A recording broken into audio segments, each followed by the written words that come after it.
Este artículo es parte de una investigación más amplia sobre masculinidades en el contexto universitario y la idea, digamos, el objetivo de la investigación y por lo tanto el artículo también es observar a las masculinidades entendidas como prácticas o mejor dicho como configuraciones de práctica en el contexto universitario. Y en este caso en particular, la idea general era observar cómo esas configuraciones de práctica se veían impactadas o de alguna manera tocadas por el contexto tan particular del confinamiento que impuso la crisis sanitaria por la COVID-19. Entonces, la idea era observar cómo esas configuraciones de práctica, insisto, de alguna manera respondían, de alguna forma se vinculaban con el confinamiento y ver si había pues variaciones importantes, digamos, y sobre todo también observar la experiencia de los varones que encarnan estas masculinidades, ¿no? De eso más o menos se trata el artículo.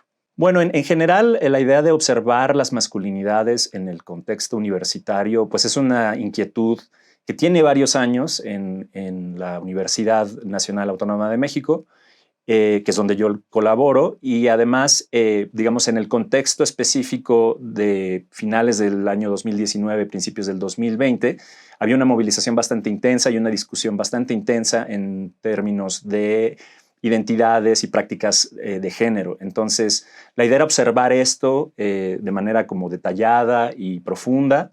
Y bueno, a la mitad de ese proceso irrumpió la pandemia, y esto, como decía, pues trajo una serie de condiciones muy específicas a las que había que prestar atención. Entonces, la idea fue adaptar de alguna manera el objetivo original de la investigación, que era el de observar estas prácticas de masculinidad en la universidad, en este contexto específico, ¿no? Para intentar responder a la situación emergente. Entonces, la idea surge mucho de eso, por un lado, como de este contexto en el que las identidades de género, las prácticas de género están siendo cuestionadas, están siendo contestadas en alguna medida, y por otro lado, bueno, el fenómeno que se dio a partir de la pandemia, ¿no? Entonces, la idea era observar esas dos cosas en interacción. Algo que nos mostró, creo, el periodo de confinamiento en particular y después todo el desarrollo de la pandemia fue un poco que hizo visibles muchas de las asimetrías de género, de las desigualdades de género,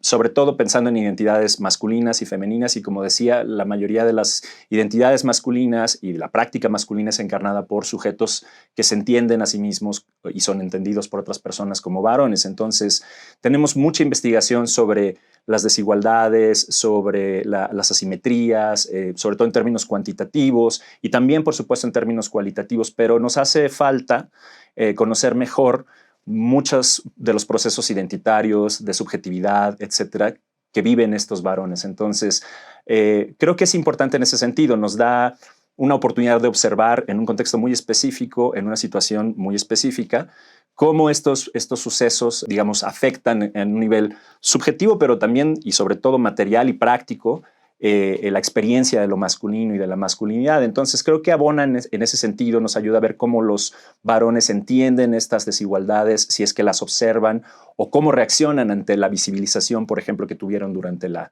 el confinamiento, ¿no? Y cómo esto implica, digamos, o tiene implicaciones más bien muy concretas en su práctica específicamente académica, ¿no? Pensando en la academia como una actividad, el trabajo académico como una actividad todavía muy masculinizada, ¿no? Concebida a partir y para un sujeto que es en muchos sentidos masculino, cis, heteronormado, de condiciones específicas de clase y étnicas, etc., ¿no? La investigación académica fue uno de los muchos campos, o en realidad todos los campos de la vida que se vieron afectados por el confinamiento. Y lo que atinamos a hacer de manera casi inmediata fue pues trasladar el trabajo de investigación, el trabajo de campo, etcétera, a los medios digitales, ¿no? Eso fue lo primero que hicimos, un poco con la intención de dar continuidad y tener la sensación de que la vida académica no se detenía, ¿no? Y esto, bueno, lo hicimos un poco como ensayándolo, y de alguna forma creo que la pandemia nos habilitó en muchos sentidos, a veces de manera muy empírica, la mayoría de los casos creo yo de manera muy empírica, para utilizar estos medios, ¿no? Entonces creo que es importante familiarizarse con ellos. La mayoría de las personas ahora creo que estamos muy familiarizadas con el uso de estas herramientas, y creo que es importante también empezar a concebir eso como al principio de la pandemia. Creo que pensábamos mucho en términos de lo real versus lo virtual, como si fuesen ámbitos de vida separados o completamente distintos.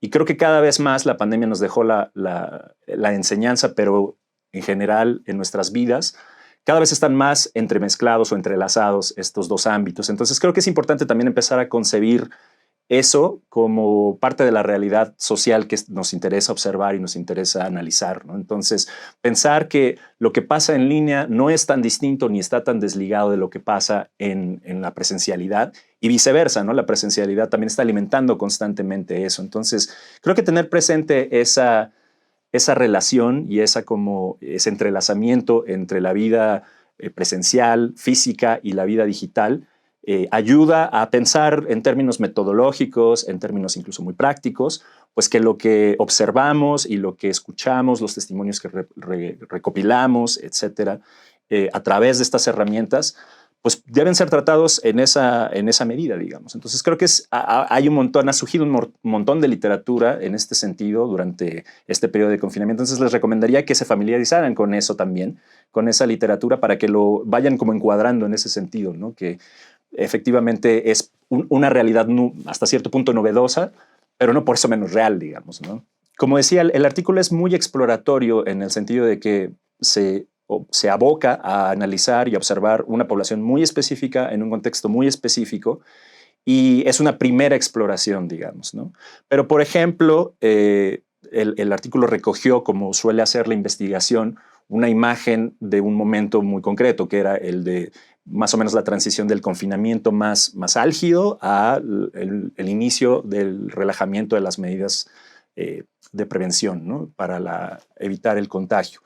Entonces, y esto dejaba la práctica, como decía, las prácticas masculinas y de estos hombres académicos en una posición muy particular que se ha venido modificando, ha seguido su propia dinámica, ¿no? Las actividades presenciales están prácticamente de vuelta por completo, pero todavía se retienen muchos de los modos de trabajar a distancia, etcétera, etcétera. Y entonces, digamos, como las interacciones entre lo doméstico y el espacio de trabajo, creo que esta es una buena área para observar cómo se han ido desarrollando esas dinámicas. Es decir, qué tanto del trabajo a distancia, el trabajo desde el hogar, desde el espacio doméstico, o esta como transmutación o traslación de los espacios de ser una cosa más doméstica a convertirse en espacios de trabajo, de estudio, etcétera.